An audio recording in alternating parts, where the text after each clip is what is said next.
Shall we get on to Meta's topic? Yes. Sure. Yes. Whatever could it be?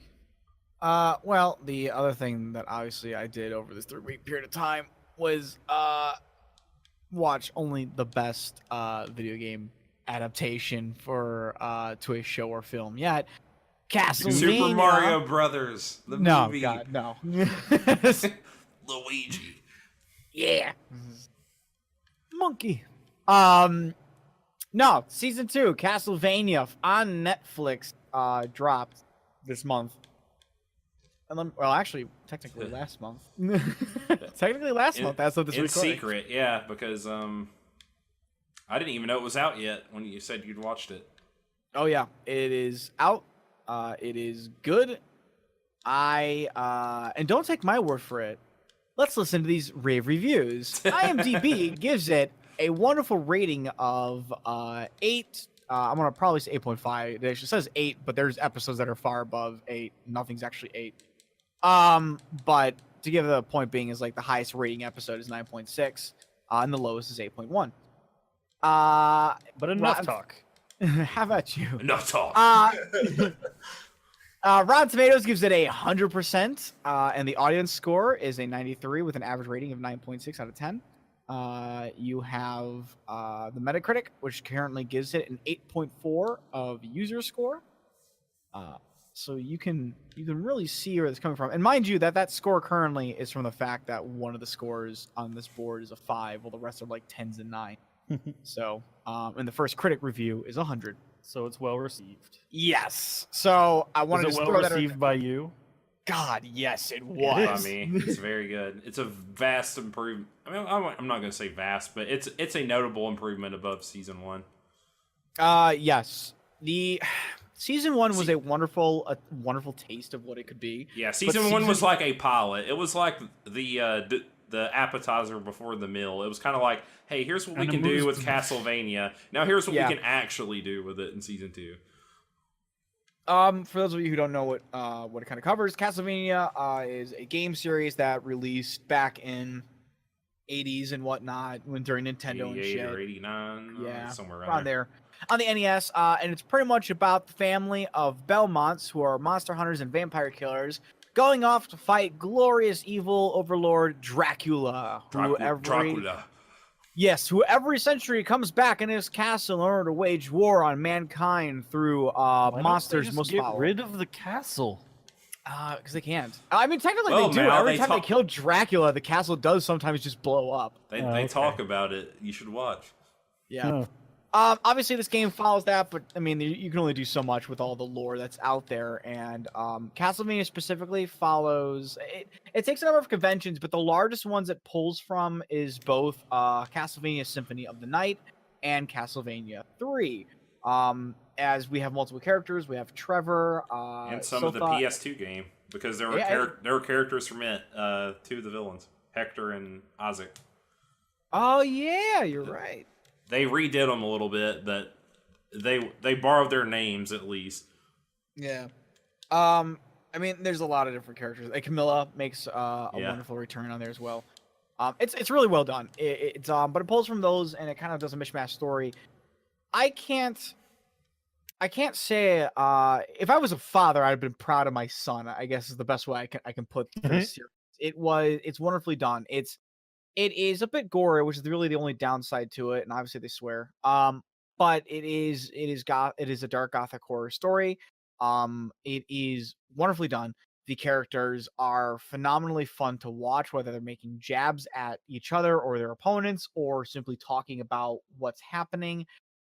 Every character has strong motivation for why they do what they do, whether it be a simple or far more complex reason for it, but they never skirt anybody off to the side. Everybody is there for a purpose and reason, and they are aiming towards some goal of some sort amongst one another. I don't want to give it away, because honestly, to give it away gives away like so much of what the punch is. But if you've never played Castlevania, this is absolutely one of the best ways to get into the story of why Dracula does what he does, why these heroes fight him, and all the people that surround them as these things are happening. and it gives a lot of love to the original source material. There's so much to pull on it. When they played Bloody Tears. Oh God, when they played it, Bloody Tears, I was that like, was the best. That was probably my favorite scene of the show so far, just because that fight was very well animated. Oh, the fights are excellently animated. I wish all fights were as animated as those are. Got lots of good Sakuga. Oh, that is just, it's so good. Every frame of animation in a fight is original and unique. It's never reused, is the best way to put it. You are watching them always perform a new motion or a new action. It's never pulled up again and then plopped in some new shape or form from a different angle. It is fluid, at the same time easy to follow. It is wonderfully fun to just sit back and watch. It is energetic in every shape and form, and in all the proper ways. And in the animation in general, I will say the animation in general is not always the greatest. No, it's spotty at times. Yes, it's very spotty at times, but they do not. It's almost like they decided to take the budget and put it all towards the fighting scenes, and then they were like, they skipped parts for the rest of the show. And I'm like, I'm fine with that. Honestly, you don't need to put too much budget into your regular animation of characters, but when they are fighting, it is great. It is absolutely great. There are also moments where I did notice a little bit where the sound does seem to kind of get a little too soft. I almost want to say never too loud, but almost too soft at times. It's not a big deal. It really, I think, coming up like one or two moments, but there are just like one or two moments. I'm like, wait, what did they say? And I think it has to sometimes do more with the voice actor potentially mumbling a line a little too much as opposed to saying it out loud. But it might also be the editing that was done for the scene as well. I can't say, there's so many parts and pieces that go together to make the whole puzzle. Mm-hmm. But I mean, those are really my only two large complaints. The sometimes that the animation is a little bit shoddy when they're not doing a fight scene, and sometimes it's just a little bit hard to hear what they might have said. But that's why you it. watch it with subtitles, right? Oh God. Yeah, you can put it subtitles. Yeah. It was I remember watching it, and I watched it with a lot of friends. Actually, we were all watching I rewatched season 1 just to go right into it because it was 4 freaking episodes. So we watched season 1, and then we watched season 2, and we just watched it, binged it all in one shot. And man, I could say this very much when I was sitting there and I'm watching this final scene, because Lily has never really seen all of this. She doesn't really know anything about Castlevania, so she had like a raw, just like my first time seeing it. And when she saw the second to last episode and kind of the ending to it, she was just like, she's just had like she had like a blanket on her, and she had pulled it up and she had like tightened it in her fists and whatnot, and she was just so sucked into it. It was almost great watching somebody else experience it. The penultimate fight and everything that leads up to it is great, and why it's so good. And this is what I really loved about season 2 was it was almost more Dracula's story and the villain story rather than Trevor and Alucard and Sifa. The villains are, you understand why they're doing what they do. They have good motivations. All of them do, for the most part. I mean, some of them like his counsel or whatever, but the ones they actually care about and spend time with, Hector, Isaac, God Hand even I like God Hand a lot, and Carmilla, Dracula, obviously. I mean, you kind of understand why they are the way they are because the show spends so much time with them and there's none of them are ever single-minded. There's a purpose and a reason, and it's not.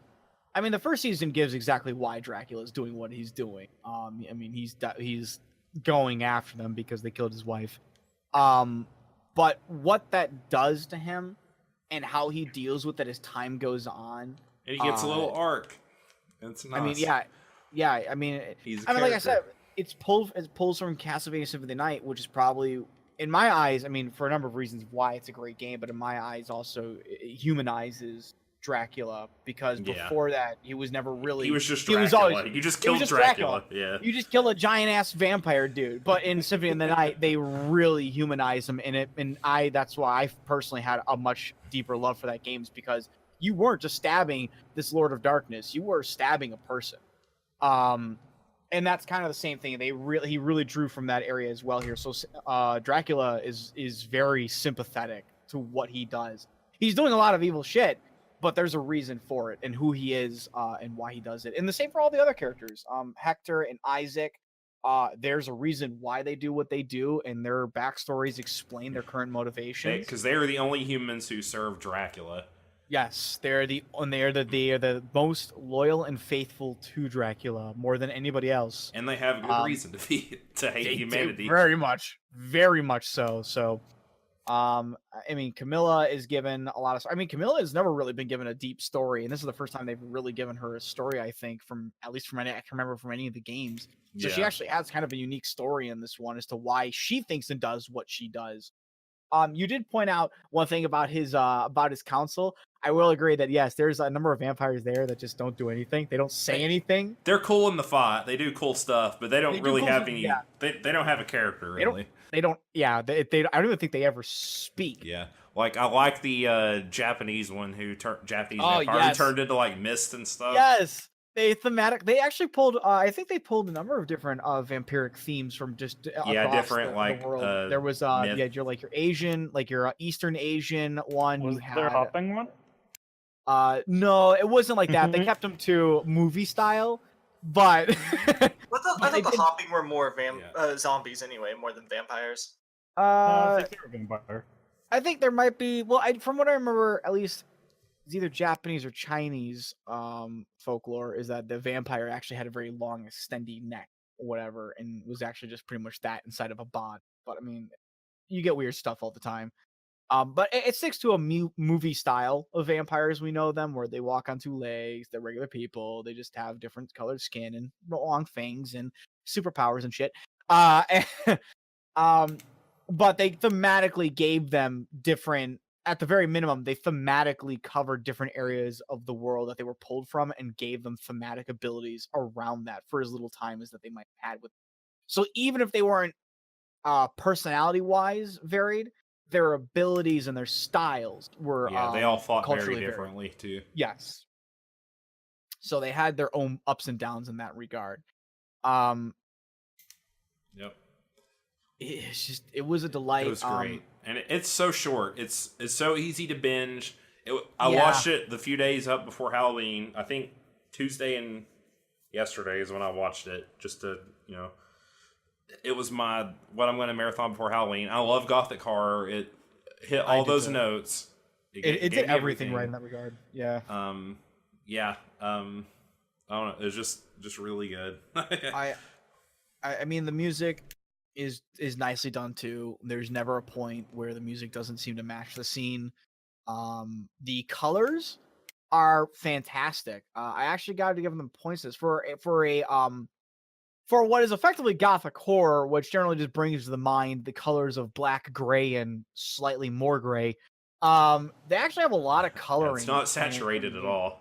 Yeah, it's not. It never feels like you've got some filter over the screen or they're trying to like set a tone. Things are colored. It's very nicely done. The blood is red and gory. It is absolutely gory. There are times in the animation, and I can't specifically speak it out because I can't like point out specifically because I'll be honest, I was so enthralled with what I was watching because of how good it was. It's very hard for me to like start poking out flaws.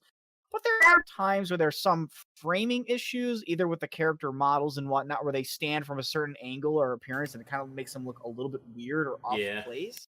But again, that really goes back into just the animation in and of itself, kind of taking a backseat until you get to the fighting, where suddenly everything's just really nice and on point.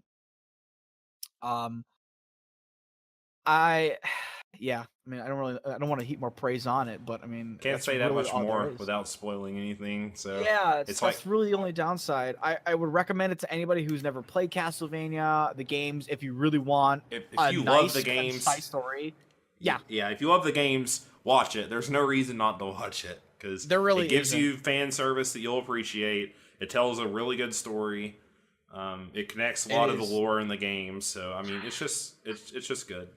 And it's not superly over complex. No, That's the it's best not. Part. It tells what needs to be told, And it's not. I mean, I made the joke earlier, but it's not freaking Metal Gear Solid or Kingdom Hearts storyline. It really isn't. It's just a simple gothic horror story. Yep, but it's wonderfully done, and it really can pull your little D&D group. Add your emotions. Yeah, that your D&D group that's going to kill these villains. That's how they do it. But they do well. And I mean, it's strong. Every action has a consequence to it. I'm looking forward to season 3, which was given the okay before season 2 even aired. Well, the whole last episode was like set up for season 3 almost too. Absolutely. So. And I gotta say the setup for that season is well done. Like the fact that they saved the last episode to set up for next season, I thought was actually really smart. It gave them time to just put everything aside and say, like, okay, you've got the main portion of the story.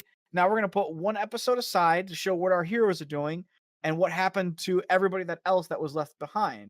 So and what they're going to be doing. It's not really cliffhangery, or is it? It's not really cliffhangery. I mean, it's not. It's not like, oh, what's going to happen next? You kind of know what's going to happen next. You know where this is going to lead to and the bigger pictures that are going to be left behind from it. But you just don't know how far they're where they're going, what their major ultimate goal or end game plan is for these characters. You just know that this is where they're currently at. They're going to clash again. Yeah, you know they're that. obviously going to clash again. They're at the point where you have a moment's respite, where you have the heroes have finally, the heroes are calming down. What's left over of the villains is the villains are consolidating with their resources. Yeah, they're consolidating the resources or expanding in whatever shape that their character arc has led them to. And you know that ultimately at the end of the day, there's a lot more. And I mean, the final ending characters pay the price for the decisions they made. Yeah, absolutely. Both good and bad, mind you. So the final ending scene is a very strong scene to end to end the season on. I was like, wow, I did not expect that ending. It's really well done. I would recommend anybody just watch it. It seriously is worth watching. It is I will fight anybody on this one. It is the best game adaptation to any form of film style media. Yeah, I'm inclined to agree with you. I can't think of one that's better. So I really can't. It's really well done, and they deserve all the support they can get. I mean, other than the Super Mario Brothers movie. But, obviously, other than Super Mario Brothers. Been established. I mean, that's different. Or Detective Pikachu isn't out yet, so. Ryan Reynolds. Soon to overtake Castlevania's deep story with that Detective Pikachu. You know what's really good? Have you seen the Street Fighter mini-series that was fan-made? No. I have not. It's really good, too, actually. It's like actually up there, and it's like not... I mean, it's high quality, but it's not like studio level high quality. I'll have to find it and link it to you.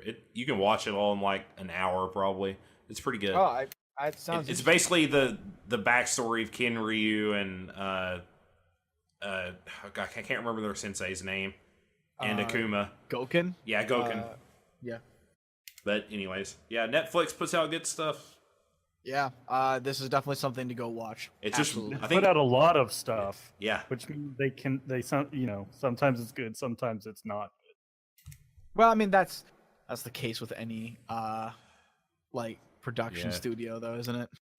Yeah, I mean to say that they buy a lot of things because they have so much money. Like sometimes it's not very good. Yeah. Like Bright. Is Bright not Death good? Note.